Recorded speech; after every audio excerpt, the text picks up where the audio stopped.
Is anyone there to stay? Okay, here's the full story. Around 10 years ago, I received my Nintendo 3DS, but I made the age-old mistake of cranking up that 3D slider all the way up.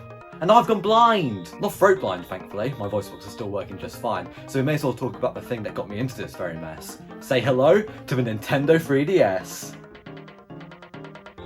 This isn't the Nintendo 3DS, is it? God, what a system. Like I said, I was 6 years old when I received my Nintendo 3DS. Big mistake. And ever since then, I fell in love with this system. One fateful Christmas morning turned me from a well-adjusted individual into a Pokemon-playing, 2D side-scroller-loving, elder-abusing 6-year-old. I feel like the 3DS wasn't responsible for one of those things. But the universe didn't start on Christmas Day 2013. No. For the start of this story, we'll have to go back all the way to 2004, when Nintendo launched the DS. This thing looked like it had a full-time office job and 3 kids when it launched. No way it'll replace the Game Boy, right? I stand corrected. The DS sold like wildfire, becoming the second best-selling console of all time. I'm of the personal opinion that if Nintendo had kept it on the market for an extra few months, it could have probably surpassed the PS2. Would have been something to throw on the CV. But by 2009, people were starting to ask questions. When is the DS2 coming? Will we return to the Game Boy line? Does a person's motivation matter regarding whether an action is morally good or only the action itself? That smells like a Google search for advanced philosophical questions, alright? Also smells like ranch. Little did they know that Nintendo were hard at work behind the scenes designing the true successor to the DS. So on March 23rd, 2010, Nintendo officially lifted the curtain on their next handheld.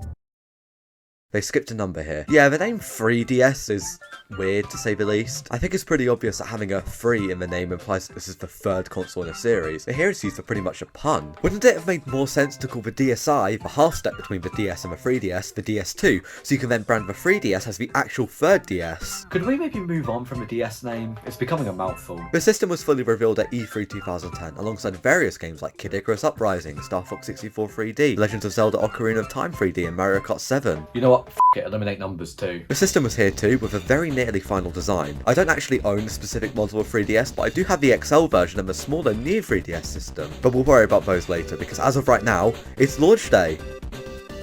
Maybe I should start updating my calendar more often. The release was staggered across regions, so I'll become a true American patriot and say the 3DS launched on March 27th, 2011. What the hell, was a gun under here? The 3DS launched with classics like Pilotwings Resort, Nintendogs and Cats, Asphalt 3D, and Nintendogs and Cats again. I'm starting to notice a trend here. The launch lineup wasn't fantastic, the only standouts being Super Monkey Ball, Pilotwings, and Steel Diver. And even then, Steel Diver? The 3DS sold like wildfire when it first launched. That wildfire was quickly dealt with by appropriate response teams though, because after the first few weeks, sales fell flat on their face. There was just no reason to buy a 3DS. What were you going to play, f***ing Pilotwings? Don't look me in the eyes and say you were picking up a whole system to play Asphalt 3D. It was clear that Nintendo needed something to help the system pick up in sales, so a price cut was announced as early as July 2011. That was relatively unprecedented for a console, slashing the price by $80 in the US so close to launch. Now you may be thinking, but Dylan, what about the people who bought the system for a crisp $240? You fucking idiots! Nintendo did end up supporting those who were emotionally distressed, launching the Ambassador program for those affected. If your system was flagged as a launch system by Nintendo, you would receive a number of Virtual Console games for free as a digital download. These included a number of NES and Game Boy Advance games, and actually marked the only time GBA games have appeared as Virtual Console titles. But a price cut wouldn't work forever, because the system still needed some sort of killer app to grab consumers, something to really draw people in. Oh hey Mario. I think it was pretty obvious that any sort of Mario game would immediately start selling the system, but to release a full 3D Mario game on a handheld? And to make it mediocre? That opened the floodgate for 3DS sales. Everyone wanted one of these things. I mean, $170 plus $50 for a brand new 3D Mario rounds out to less than what the 3DS originally retailed for. It was pretty much a no-brainer to pick the system up now. 3D Land itself though? Okay, here's my one-sentence review. Super Mario 3D Land is the definition of an alright game. It uses the 3D screen of a 3DS, controls tight, doesn't try and push any boundaries, and ultimately serves as comfort food in this day and age. But in 2011, this thing was practically the second coming of Christ. Everyone and their mother wanted to play this game, so it truly kickstarted the sales of a 3DS. This tastes a little bit more like 3 sentences. Wait. 3D screen? Shit. I forgot to talk about the actual system. The main three additions that the 3DS has over its predecessor are the gyro sensors built into the system, the new circle pad on the left, and, of course, the 3D screen. This is the 3DS XL model that launched a little later in the 3DS's life, releasing in July 2012, but nothing's different aside from being much larger to hold and boasting a larger screen. I've seen some people complain that the XL screen can make some games more pixelated and lower quality than they actually are, but I've never actually experienced this. The gyro aiming works overall as well as you'd expect, there isn't really a lot to say about it, unlike the circle pad. What should have been a great achievement for the DS line turned into a criticism as Sony released their second handheld, the PS Vita. The Vita had two sticks, which allowed the games like Call of Duty to play more smoothly compared to whatever the hell released on the DS back in the day. Some people genuinely thought that this was going to kill the 3DS and let Sony take over the handheld market. I do get why they might have said that in 2011, but still, hindsight is 2020. Well, my hindsight's 0-0. I'm using humour to cope with blindness. And it's all thanks to this damn 3D screen. Nintendo warns you that you shouldn't use it if you're under 7 years old, but did anyone actually listen? The kids who turned the slider down probably only did it because their parents told them to, and those parents are the kind of ones that don't let you watch SpongeBob.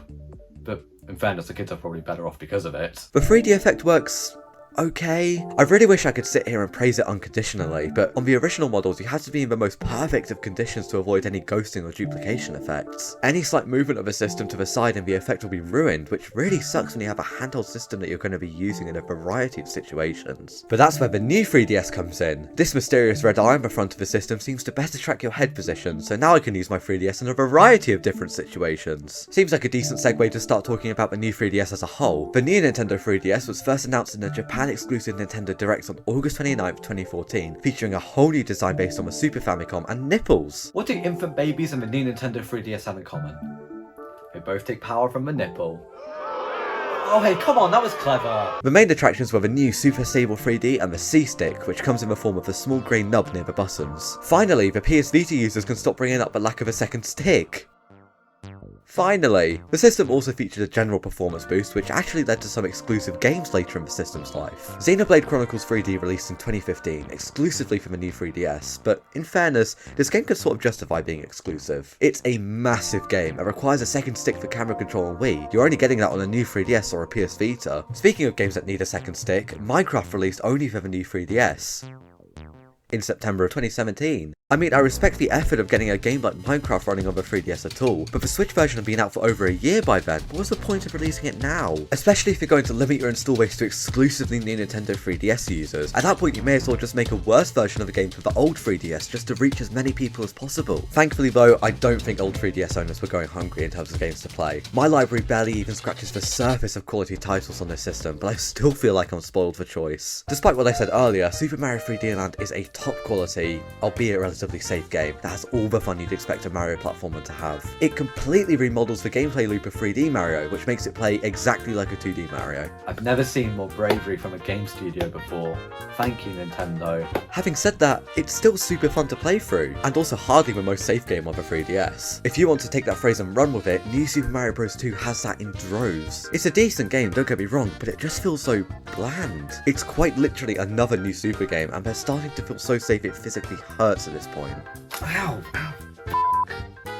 There was a used syringe in there. Going 3 for 3 on Mario games here, Mario Kart 7 is a fantastic time. Maybe it's been superseded by Mario Kart 8 Deluxe, but I still have a ton of fond memories of this game. I even met the world record holder for Woohoo Mountain at a convention once. Now that is a fond memory and a half. 7 definitely isn't the most remembered Mario Kart nowadays, but it'll always be one of my favourites because of the memories I have playing with my friends when I was younger. And of course, if I'm talking about my cherished 3DS memories, then I'm gonna have to talk about Pokémon. My first experience with the franchise was in Generation 6 with Pokémon X and Y. I moved on to Pokémon Omega Ruby when it came out, a remake of the original Pokémon Ruby on Game Boy Advance, and oh boy did I fall in love with this game. Hoenn is an amazing region by itself, but the post-game was absolute leagues above X and Y's. Flying into the sky with Latios and trying to catch legendary Pokémon was unmatched when you were 8 years old. Then Pokémon Sun and Moon came out, and they were okay. Don't get me wrong, I enjoyed playing through Sun, but I guess some of the magic had just rubbed off at that point. I was what, 11 years old at that point? I had responsibilities!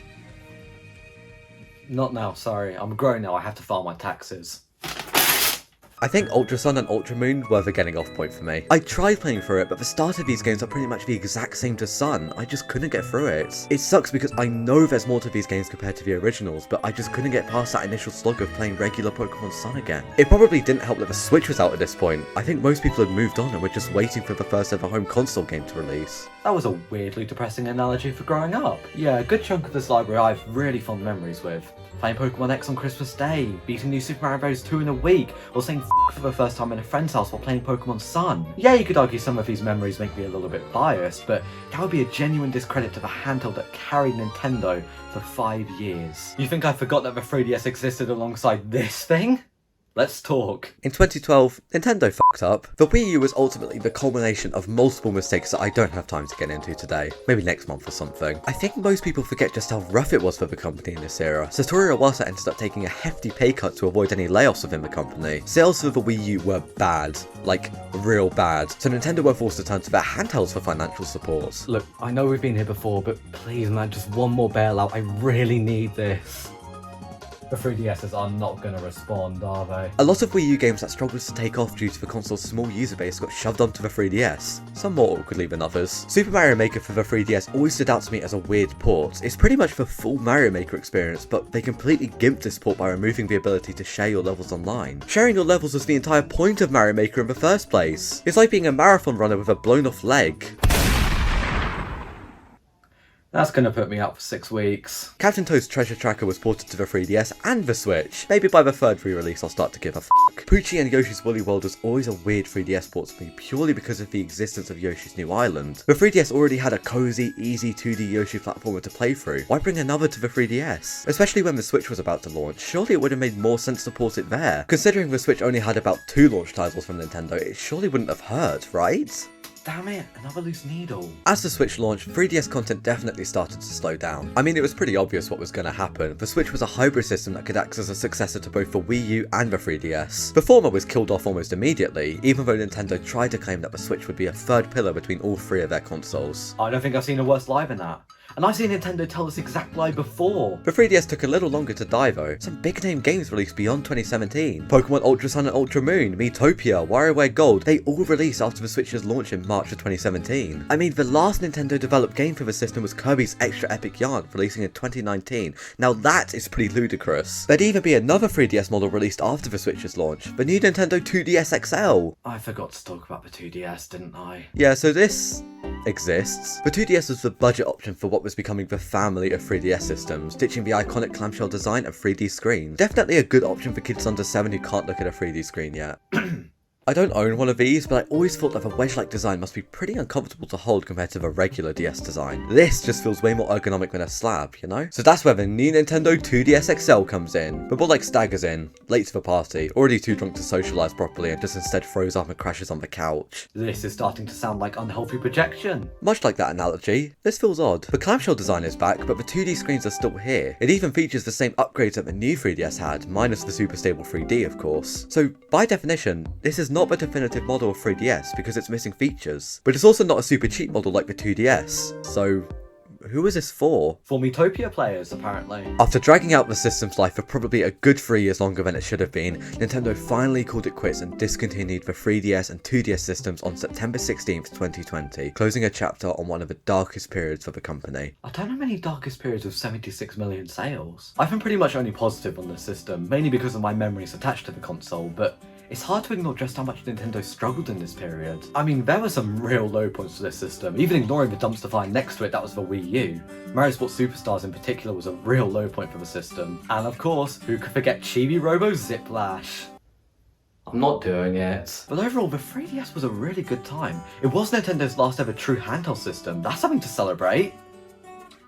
I mean, granted, it did also blind me. Yeah, never mind, f*** this thing.